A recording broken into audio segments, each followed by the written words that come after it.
అందరికీ నమస్తే. రాజకీయం, సినిమా, గమ్మతి ఇచ్చంత్రాలు వైరల్ అవుతున్న వీడియోలు ఇట్లా తీరు వార్తలతోని మైక్ టీ ముచ్చలు తయారుగున్నాయి. చలో చూసేద్దాం పార్రే. అంతకంటే మొదలు హెడ్లైన్స్. సినిమా ఓపెనింగ్ కు హెలికాప్టర్ల ప్రయాణం, అట్లుంటది మంత్రి కోమటిరెడ్డి సీఎంల వాడకం. రీల్స్ గల్ చేయంగా పానం పోయింది, డాక్టర్ పెన్లా మేసుకుంది ఊరి. నేను ఎమ్మెల్యే అత్తను అని చెప్పుకోవాల్సి వచ్చింది సిచ్యువేషను. అనుకున్న దానికంటే ఎక్కువ పని చేస్తున్నది కదా కాంగ్రెస్ సర్కారు. అబ్బబ్బబ్బా, ఏం పాలన, ఏం సంతోషాలు, సంబరాలు. రైతులైతే ఇంత మంచి పాలన ఏడ చూడలేని ఆనందంలో మునిగి తేలుతున్నారు. నేనేమో అనుకున్నా కానీ కాంగ్రెస్ పార్టీ మస్తు గ్రేట్ అనిపించుకుంటున్నది. ఇందిరమ్మ రాజ్యం తీసుకొస్తామన్నారు. అన్నట్టే ఇందిరమ్మ ప్రధానమంత్రిగా ఉన్నప్పుడు ఎట్లుండేనో అచ్చం గసంటి రోజులే తీసుకొని వచ్చిండ్రు. ఏంది నమ్మతలేరా? అయితే మీరే చూడండి.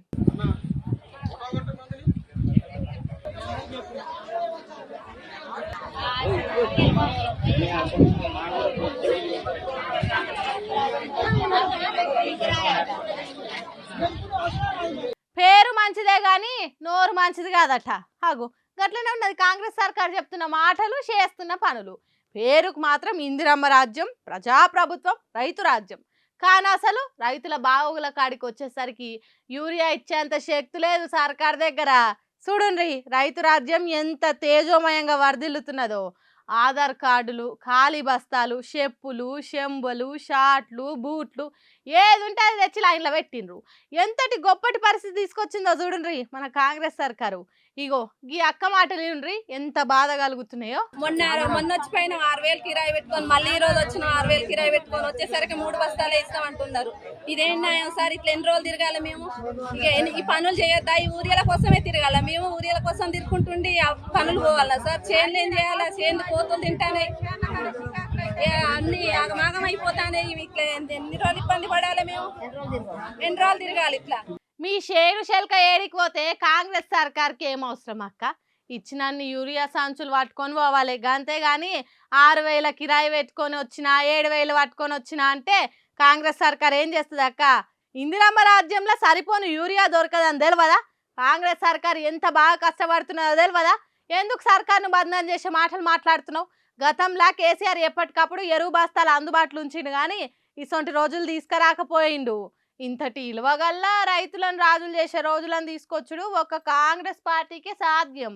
యూరియా కోసం ఎర్ర టెండలు ఉండేటట్టు చేసుడంటే చిన్న ముచ్చట్నా?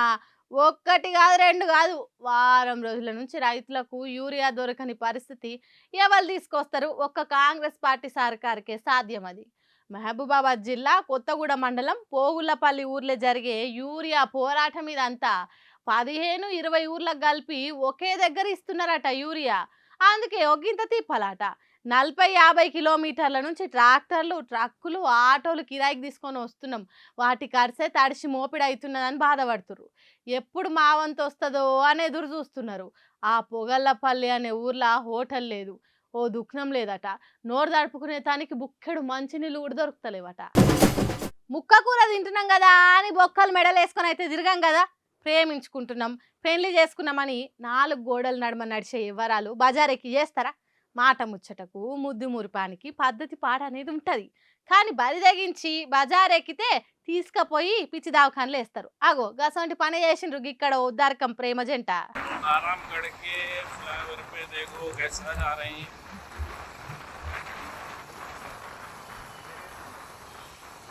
ఏందిరా మనకి షెండాలము కంపరం పుడుతున్నది.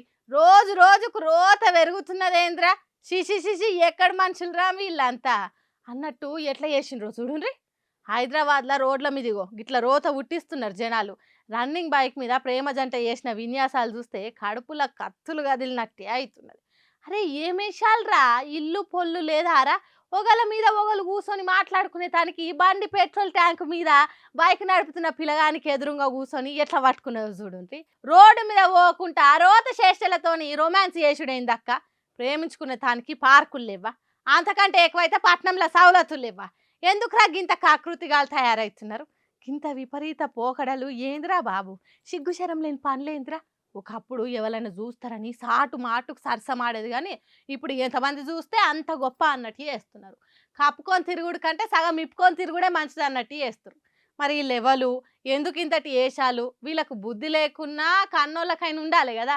హైదరాబాద్లో ఉన్న ఆరంగర్ ఫ్లైఓవర్ మీద ఆదివారం నాడు చేసిన రోత ఉట్టించిన పనికి ఇది. అయ్యయ్యో, ఈ కాంగ్రెస్ సర్కార్ హయాంలో ఎమ్మెల్యే ఇంటోళ్ళకే గుర్తింపు లేకుండా పోయిందే పాపం. ఎమ్మెల్యే ఇంటోళ్ళంటే బయటికి పోయినప్పుడు ఎంత మర్యాద ఇస్తారేం కథ. కానీ గిడ ఎమ్మెల్యే అత్తని అని మొత్తుకున్నా కూడా లోపలికి దోలలేరట. మరి గా ఎమ్మెల్యే ఇంటోళ్ళు ఎవరబ్బా చూద్దాం రారి.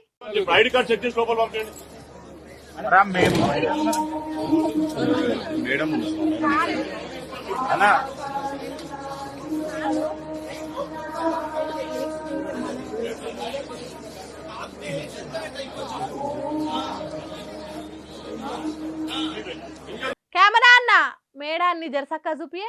ఓరోరోరి, ఈ మేడము ఎమ్మెల్యే యశస్విని రెడ్డి అత్త ఝాన్సీ రెడ్డి కదా.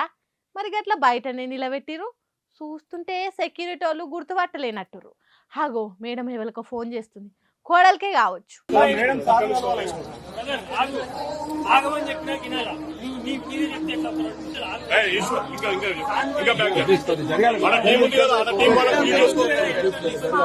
అమ్మో, గా సెక్యూరిటీకి ఎంత ధైర్యం ఉంటే ఆగమని చెప్పినా కదా, ఆగురి అని కసురుతాడు. మరి ఆయనకు నిజంగానే మేడం ఎవరో తెలియదా, లేకుంటే లోపల జనాలు ఎక్కువ ఉన్నారని దోలలేదో గాని సికింద్రాబాద్ ఉజ్జయిని మహాంకాళి బోనాలకు పోతుంటే ఎవరమ్మా నీవు అని బయటనే ఆపేసారు పోలీసులు. పాపం చాలాసేపు అట్లనే బయట నిలబడ్డదట మేడము. మరి ఎవరు ఫోన్ చేస్తే దోలిరో తెలియదు కానీ కామన్ పబ్లిక్ వాడే తిప్పలు రుచి చూసింది కదా ఓ ఎమ్మెల్యే అత్త. ఈ వీడియో ఇప్పుడు ఇంటర్నెట్లో గిరికలు కొడుతుండేసరికి ప్రతిపక్షాలకు పండుగ నాడు పరమాన్నం దొరికినంత పని అయింది. చూడండి మీ సక్కదనాల సర్కార్ల ఎమ్మెల్యే ఇంటోళ్ళకి ఎంత గౌరవం ఉందో. పోని ప్రతిపక్ష పార్టీ ఎమ్మెల్యే ఇంటోళ్ళని నిలబెట్టిరంటే ఏమని అనొచ్చు కానీ అధికార పార్టీ ఎమ్మెల్యేనే కదా. గా మాత్రం భయం లేదా మీ పోలీసులకని పొట్టు పొట్టు తిప్పుతుర్రు, తీరు మీమ్స్ వేసుకుంటే ఈ వీడియోను. ఇక ఇంటికి పోయినాక మేడం కోడలు ఎమ్మెల్యే నడుచుకుంటుందో లేకుంటే ఆపిన పోలీసులకు ఎసరు వస్తుందో తెలియదు కానీ పాపం ఝాన్సీ రెడ్డి. ఈ సోషల్ మీడియా పెరిగినాక రీల్స్ పిచ్చి బాగా ముదిరిందబ్బా జనాలకు. అవిటిని చూసి మంచి కంటే చెడే ఎక్కువ నేర్చుకుంటారు. సరే ఏవైనా చూసే కాడికి చూడాలి కానీ చేసుకున్న పెండ్లానికి గుండె వలిగి చచ్చిపోయేంత దూరం అయితే తీసుకురావద్దు కదా. కానీ ఈ డాక్టరు ఒక ఇన్స్టా చుక్క రీల్స్ చూసి పెండ్లాం పానాలు తీసుకునేటట్టు చేసిండు కథ. చూడు రేవయ్యారు ఎవలో రీల్స్ పాడగాను పానాల మీదకి వచ్చింది కదా.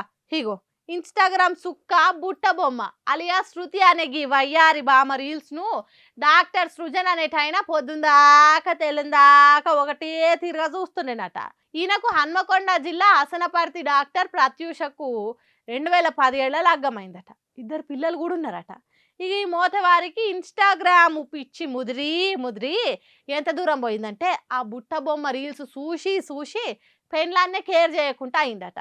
ఎన్నిసార్లు చెప్పినా పట్టించుకోకపోయేసరికి నా మొగుడు ఈ బుట్ట బొమ్మ ప్రేమలా పడ్డాడు, ఇక నాకు దక్కడని భయపడి ఉరేసుకొని జీవి తీసుకుందట.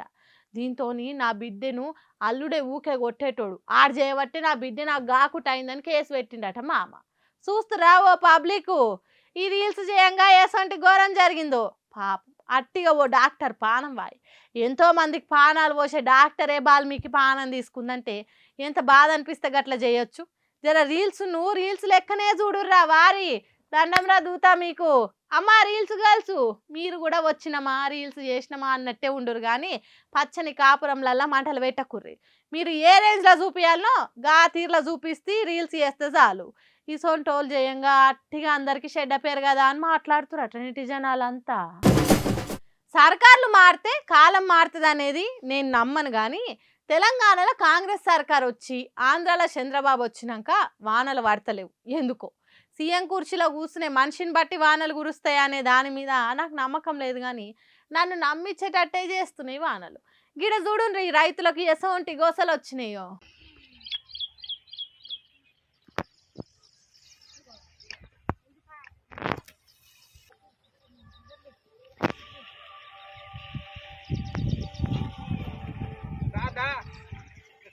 అయ్యయ్యో! గోస పాడుగాను అడుగు వడక ముందే అశుభం జరిగిందన్నట్టు నారు వీకి నాట్లెయ్యక ముందే ఈ గోసలేంది రైతులకు? ఒక్కొక్క బిందె నింపుకొనొచ్చి ఎంతకని పోస్తారు? ఎన్ని రోజులు పోస్తారు? వానలు ఎండాకాలంలో కొట్టి, వానాకాలంలో తిట్టినట్టు చేస్తున్నాయి. అప్పుడు అక్కర్లేకున్నా ఉరుముకుంటా, మెరుసుకుంటా వరదలై వారింది వాన. కానీ ఇప్పుడు పంటలు ఎండుతున్నాయి. అంటే సుక్క వాన కురుస్తలేదు. రైతులంతా ఆకాశం దిక్కే చూస్తున్నారు. జగిత్యాల జిల్లా గొల్లపల్లి మండలం రంగదామునిపల్లి అనే ఊర్లే ఇగో గిట్ల బిందెలతోని నీళ్లు మోసుకొచ్చి పోయాల్సి వస్తున్నదట. ఈ సక్కదనాల సర్కార్ల ట్రాన్స్ఫార్మర్ ఖరాబ్ అయితే బాగు చేసే బాధ్యుడే లేడట. పట్టించుకునే నాదుడే కరువైపోవడంతోని బాయిల కాడ మోటార్లు నడుచుడు బంద్ అయిందట. 10 రోజుల నుంచి కట్ అయిన కరెంటు కంటికి ఆన రాలేదట. రైతులు ఎన్నిసార్లు మొత్తుకున్నా ఆఫీసర్లు రాలేదు, కరెంటు రాలేదు. అందుకే ఇగో గిట్లా ఒక్కొక్క బిందెతోని నీళ్లు మోసుకుంటూ వచ్చి నారుకు పోస్తున్నారు. వెనకటి రోజులకు తీసుకుపోయినందుకు కాంగ్రెస్ సర్కార్ను దాల్చుకుంటున్నారట. ఎప్పుడో ఆంధ్ర తెలంగాణ కాల్చున్న కాలంలో గిట్లా జరిగింది, మళ్ళీ ఇప్పుడు జరుగుతుంది.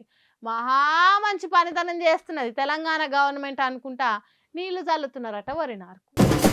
ఊర్ల పొంటి ఇందిరమ్మ ఇండ్ల రాజకీయం చెప్తే భాగవతం, రాస్తే రామాయణం అన్నట్టే ఉన్నది. చెప్పుకుంటూ పోతే చరిత్రకి ఎక్కుతుంది ఇందిరమ్మ ఇండ్లు శాంక్షన్ అయిన ముచ్చట. ఆశ పెట్టుకొని ఎదురు చూసే గరీబ్ల పరిస్థితి రామ గోస అవుతున్నది. అయితే కొందరు ఓపికతో ఉంటే ఇంకొందరు లొల్లిలు చేస్తున్నారు. కొన్ని ఊర్లకు ఎమ్మెల్యేలు మంత్రులు పోతే అక్కడనే నిలదీస్తున్నారు. కానీ గీ అన్న మాత్రం ఇందిరమ్మ ఇల్లు కోసం డిఫరెంట్ ధర్నా చేసిండు. అదేందో మీరే చూడండి.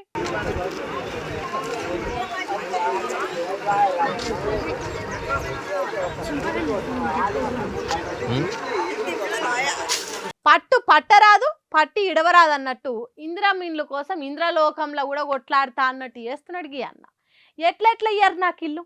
నాకేమైనా భూములు ఉన్నాయా, జాగలు ఉన్నాయా, కోట్ల ఆస్తులు ఉన్నాయా? ఎందుకు ఇయ్యారు ఇందిరమ్మ ఇండ్లు అని రోడ్డుకు అడ్డంగా కట్టెలేసి కూస్తున్నాడు. అటు నుంచి ఇటు నుంచి వచ్చే బస్సులు, కార్లు బందులు ఆపిండు. గంట సేపు ఎవ్వలని గదలనియలేదు. ఒకే ఒక్కడు గింత పెద్ద లొల్లి చేసిండంటే చిన్న ముచ్చట కాదు కదా. ఇల్లు కోసం ఇతగాడు పట్టిన పట్టు తెలిసినాక ఏకంగా పోలీసులే జీప్ వేసుకొని వచ్చిండ్రు. నడి రోడ్డు మీద కూర్చొని పోలీసులకే ఎట్లా సమాధానం చెప్తున్నాడు ఇన్నుండ్రి.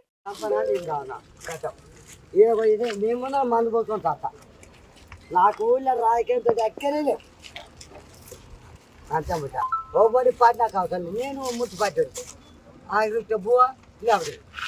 సరే ఇప్పుడు ఏమైంది నీ ప్రాబ్లం అని చెప్పు. నా ప్రాబ్లము ఇగో మీ ముంగట్నే మందు పోసుకొని చేస్తా. ఈ ఊర్లో రాజకీయంతో నాకు అక్కర్లేదు, ఎవ్వని పార్టీతోని నాకు అవసరం లేదు, నేను మున్సిపాలిటీని అని చెప్తుంటే నీ ప్రాబ్లం ఏంది చెప్పు అని పోలీసులు అడిగినరు. నాకు ఇల్లు లేదు, ఇందిరమ్మ ఇల్లు ఇయ్యాలే అని పట్టుబట్టిండు. ఇస్తారా, సస్తా అంటే చూస్తారా అన్నట్టు పోలీసులనే గట్టిగా అడుగుతున్నాడు. ఇగో గిట్లుండాలి ఇందిరమ్మ ఇల్లు కావాలనుకున్నోళ్ళు. అసలైన బీదలకు కాకుండా కాంగ్రెస్ పార్టీ కార్యకర్తలకి ఇండ్లు వంచుకుంటే ఈ సొంటోళ్ళు ఏమైపోవాలి? సర్కారేమో మా అంత గొప్ప ప్రభుత్వం ఇంకోటి లేదన్నట్టు చెప్తున్నది. ఊర్ల పొంటేమో గిట్లున్నది. కాంగ్రెస్ సర్కార్ బీద సాధలను చూసినట్టు ఇంకే పార్టీ చూడదు కావచ్చు. ఎంత గొప్ప పాలన, ఏం కథ అని మురిసిపోతున్నారట జనాలు. ఏందో ఏమో పనులు ఈ గోసలు, ఇంకెన్ని చూడాలనో. పైసలు లేవు ఏం చేయను అని అప్పు తీసుకున్నోడు చెప్పి అప్పాలు చేసుకొని తింటుంటే ఎట్లుంటుంది? పిచ్చి కోపం వస్తుంది కదా. ఒక్క పైసా లేదనుకుంటేనే పరిమాణాలు చేసుకొని తింటా అంటే కడుపు మండుతుంది. ఎందుకు అప్పులు చేయాలి, ఎందుకు అబద్ధాలు చెప్పాలి అని ఏడ్చేదాకా కొట్టాలనిపిస్తుంది. హాగో గచ్చం గట్లనే ఉన్నాయట తెలంగాణ మంత్రుల పరిస్థితి. దుబారా ఖర్చులు చేయం కానీ ఎప్పటికీ దుఃఖం పోయి కొంటామన్నాడట వెనకట ఎవరు. ఆగు గచ్చం గట్లనే ఉన్నది మన మంత్రి కోమటిరెడ్డి వెంకటరెడ్డి సార్ ముచ్చట. హైదరాబాద్లో ఉన్న బేగంపేట ఏరియా నుంచి రామోజీ ఫిలిం సిటీకి ఓనికే హెలికాప్టర్ కావాలని పట్టుబట్టిండట. సీఎం రేవంత్ రెడ్డి రాష్ట్రంలో దుబారా ఖర్చులు చేస్తలేమని చెప్తుంటే మంత్రులేమో గిట్లా చేస్తున్నారు. ఇదేనా పొదుపు చేసుడంటే, ఖర్చు తగ్గించుడంటే గిదేనా? అసలే సర్కార్ దగ్గర జీతాలకు పథకాలకు తప్ప ఎక్కువ ఏ ఒక్క రూపాయి లేదు. అందుకే మంత్రులు ఇగో గీ తిరగ పొదుపు చేస్తున్నారట. అయితే ఈ హెలికాప్టర్ ఎక్కి పోవుడు కూడా చిన్న ముచ్చట కాదు. మంత్రి గారు పోయేది శ్రీమద్ భాగవతం అనే సినిమా ఓపెనింగ్ కార్యానికి పోతున్నాడట కోమటిరెడ్డి వెంకటరెడ్డి. అదే హెలికాప్టర్లో సీఎం రేవంత్ రెడ్డి కూడా పోతున్నాడట. ఎంత పెద్ద కార్యము, ఎంత గొప్ప సంకల్పము చూడండి. సినిమా ఓపెనింగ్ కోసమే హెలికాప్టర్ వాడుతున్నారంటే ఎంత సాధారణ ప్రయాణమో చూడుండ్రి. ఎంత అర్జెంటు పని అయితే గట్ల చేస్తారాలు. తెలంగాణ పబ్లిక్ ఎంతో ఉపయోగం కలిగే పని కాబట్టి, రాష్ట్ర బడ్జెట్కు లక్షల కోట్లు వచ్చే పని కాబట్టి గాలి మోటార్ ఎక్కిపోయినరు అంతే తప్ప, లేకుంటే సింపుల్గా కార్ల కాన్వాయ్ వేసుకొని పోయేటోళ్ళు కావచ్చు. ఉత్త 40 కిలోమీటర్ల దూరానికి హెలికాప్టర్ వాడునేందని మీకు అనిపించవచ్చు, కానీ గాలి మోటార్ను వాడితే ఖర్చు తక్కువని గట్లా చేస్తున్నారు. ఏంది హెలికాప్టర్ ప్రయాణము ఖర్చు తక్కువనా అని మళ్ళీ ప్రశ్న అడగకుండ్రబ్బా. ఏదన్నా ఉంటే మీరే అర్థం చేసుకోండి. కాంగ్రెస్ సర్కారు ఎట్లా పైసలు కాపాయం చేస్తున్నదో. ఢిల్లీకి పోతానికి సాధారణ ఫ్లైట్ టికెట్ తీసుకునే సీఎం రేవంత్ రెడ్డి హైదరాబాద్ పక్కకే ఉన్న రామోజీ ఫిలిం సిటీకి హెలికాప్టర్ అసలే వాడాడు. ఎవరో బలవంత పెట్టి గాలి మోటార్ ఎక్కమన్నట్టున్నారు కావచ్చు. ఏందో ఏమో పోన్రి ఈ హెలికాప్టర్ల ప్రయాణాలలో. చూసిరానులా నేను పట్టుకొచ్చిన ముచ్చట్లు ఎట్లున్నాయో ఇంకెన్ని ముచ్చట్లతోటి మళ్ళా కలుద్దాం. అప్పటిదాకా చూస్తూనే ఉండరు మన మైక్ టీవీ ముచ్చట్లు.